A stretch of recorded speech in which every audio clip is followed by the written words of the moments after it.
नमस्कार दोस्तों, wisdom wave helps YouTube channel पर आपका स्वागत है। अरुणाचल प्रदेश की पर्वत श्रृंखलाओं के बीच में स्थित दुनिया का दूसरा सबसे बड़ा मठ, जहां हाल ही में एक युवा लड़का भिक्षु बना था।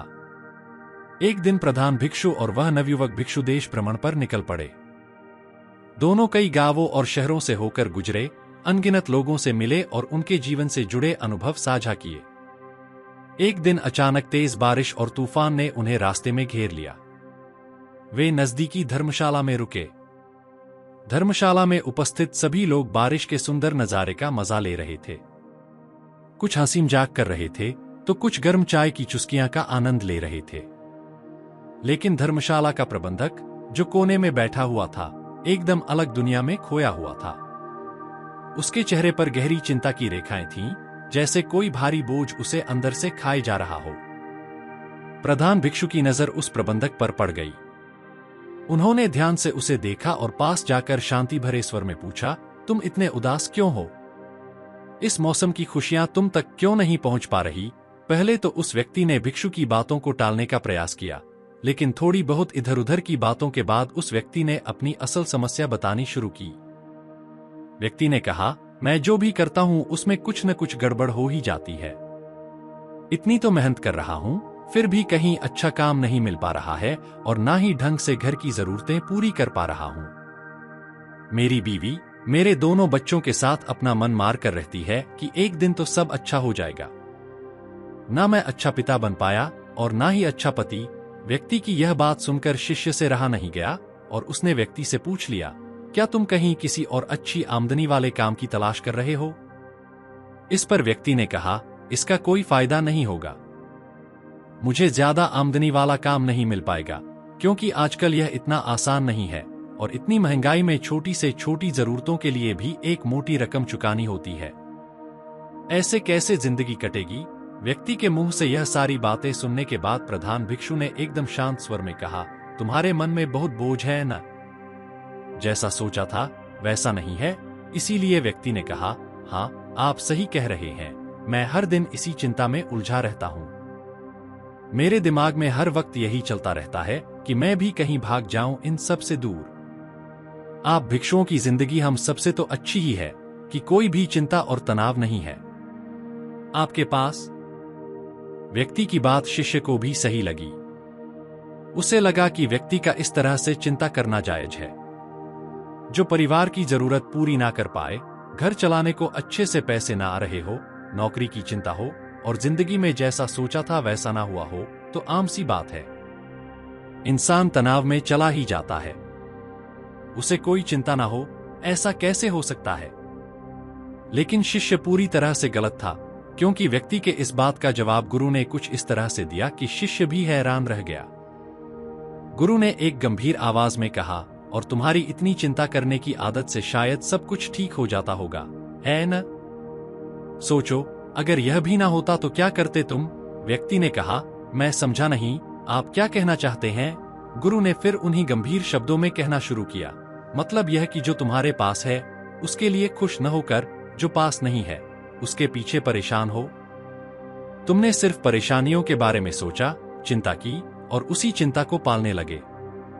तुमने इसके बारे में कभी सोचा है कि तुम्हारी इसी चिंता की वजह से तुम अभी जो तुम्हारे पास है उसका अपमान किए जा रहे हो? जबकि तुम्हारे घर का पेट तो उसी नौकरी से चल रहा है न, जिसे तुम भला बुरा समझ रहे हो। इसलिए तुम्हें शांत होना चाहिए, खुश होना चाहिए, ना कि चिंता में डूबे रहना चाहिए। व्यक्ति ने कहा, हाँ, लेकिन अभी जिन समस्याओं से मैं जूझ रहा हूं उनकी मुझे चिंता होती ही है। मेरे अलावा बाकी सभी खुश हैं और आराम से जिंदगी जी रहे हैं। मन करता है कहीं भाग जाऊं जहां शांति मिल सके। गुरु ने कहा, हाँ, सही कहा। तुम्हारे अलावा बाकी वो हर इंसान खुश है जो भी अपनी समस्याओं को लेकर बैठने की जगह उनका समाधान खोजकर उस परेशानी को मिटाने में लगा है।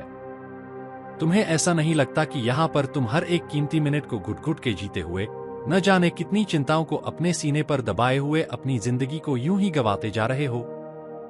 इतनी चिंताएं करके क्या तुमने जिंदगी को ठीक तरह से जिया है?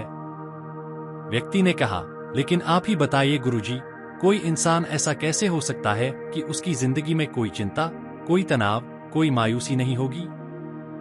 हाँ, मैं मानता हूं कि आप इस सांसारिक जीवन से दूर हैं, लेकिन जो इस संसार में ही फंसे हुए हैं और जो अपनी जिम्मेदारियों को अंत तक निभाना चाहते हैं, उन सबकी जिंदगी में इतनी चिंताएं हैं कि हर कोई लगभग मेरे जैसा ही है।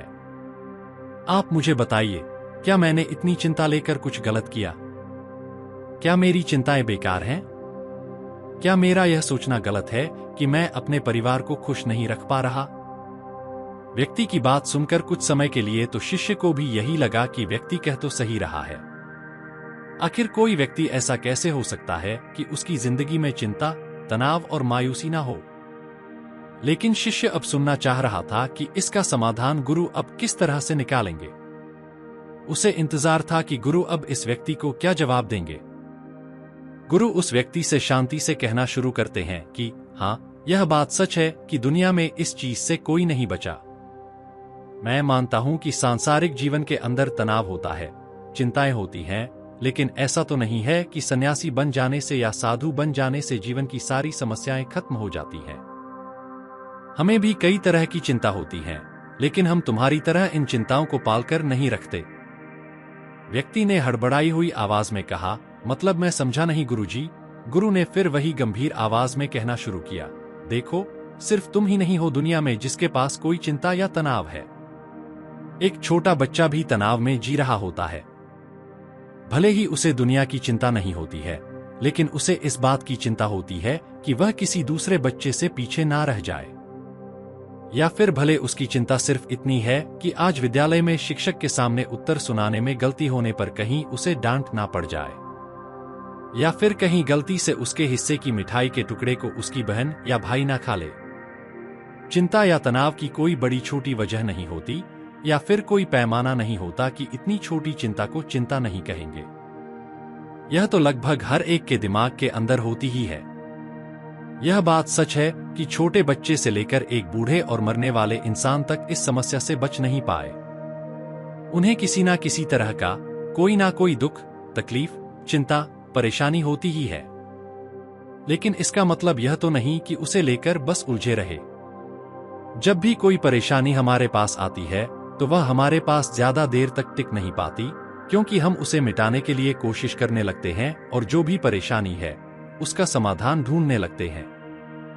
अगर तुम्हारी भाषा में कहूं तो तुम्हारी हर समस्या का समाधान तुम निकाल सकते हो, बजाय इसके कि उस परेशानी को अपने दिल और दिमाग और साथ ही शरीर के अंदर घर देने से और उसे हर दिन चिंता देते हुए पाल पोस कर बड़ा करने से कहीं ज्यादा बेहतर है कि तुम उस परेशानी के आने के बाद उसका समाधान निकालने की ओर अपना दिमाग लगाओ।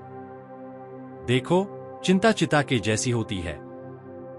यह तुम्हें लगातार जलाएगी और फिर जलाकर खाकर देगी। इसीलिए जब भी कोई चिंता या तनाव तुम्हारी जिंदगी में आए तो उसका समाधान निकालने की कोशिश करो। उसे लेकर रोते रहने से या फिर हमेशा चिंता में झुलसने से कुछ भी हासिल नहीं होता है। अगर यह चिंताएं तुम्हारी जिंदगी में नहीं आएंगी तो जिंदगी तुम्हें अच्छी नहीं लगेगी, क्योंकि अंधेरे के बाद जब उजाला आता है तो उसकी अहमियत ही दूसरी होती है। इसीलिए जिंदगी में यह चिंताएं आना भी जरूरी है। यह हमेशा ही कुछ सिखाकर और तुम्हें मजबूत बनाकर जाती है। इसीलिए अब से चिंता में जीना बंद कर दो और अपने इस बचे हुए समय को खुशी खुशी बिताओ। इतनी उलझी हुई समस्या जो इस समय हर इंसान के आसपास घूम रही है, उसका इतनी आसानी से हल निकलता हुआ देखकर शिष्य और वह व्यक्ति दोनों पूरी तरह से हैरान थे। व्यक्ति को बौद्ध भिक्षु की बातें सुनकर ऐसा महसूस हुआ कि शायद हम सभी ने अपनी जिंदगी को कुछ ज्यादा ही मुश्किल बनाया हुआ है। हर इंसान को कहीं न कहीं इन सब बातों का पता होता है, लेकिन हम फिर भी चिंताओं में डूबे रहते हैं और अपनी जिंदगी को जलाते रहते हैं। उसने सोचा, शायद यह बौद्ध भिक्षु या फिर कोई भी सन्यासी इसीलिए इतनी शांत और इतनी सुलझी जिंदगी जीते हैं क्योंकि वह जिंदगी के उलझनों में छुपी हुई एक उम्मीद की किरण को आसानी से देख पाते हैं, क्योंकि वह उसी उम्मीद की किरण को देखना चाहते हैं जो जिंदगी को और भी ज्यादा सुलझा हुआ बनाती है। व्यक्ति को बौद्ध भिक्षु की बातों से एक नई ऊर्जा मिली और समस्याओं को देखने का एक नया नजरिया। उसने निश्चय किया कि आज से वह समस्याओं को लेकर परेशान होने की बजाय उनका समाधान खोजने में अपना ध्यान लगाएगा। अगर आपको यह वीडियो प्रेरणादायक लगा हो तो कृपया लाइक और सब्सक्राइब करना न भूलें। अपने दोस्तों और परिवार के साथ शेयर करें। ताकि वे भी इस यात्रा का हिस्सा बन सकें। और हाँ, अगर आपके पास भी कोई सवाल, विचार या सुझाव हो तो हमें कमेंट्स में जरूर बताएं। हम आपके विचारों का स्वागत करते हैं। धन्यवाद और खुश रहें।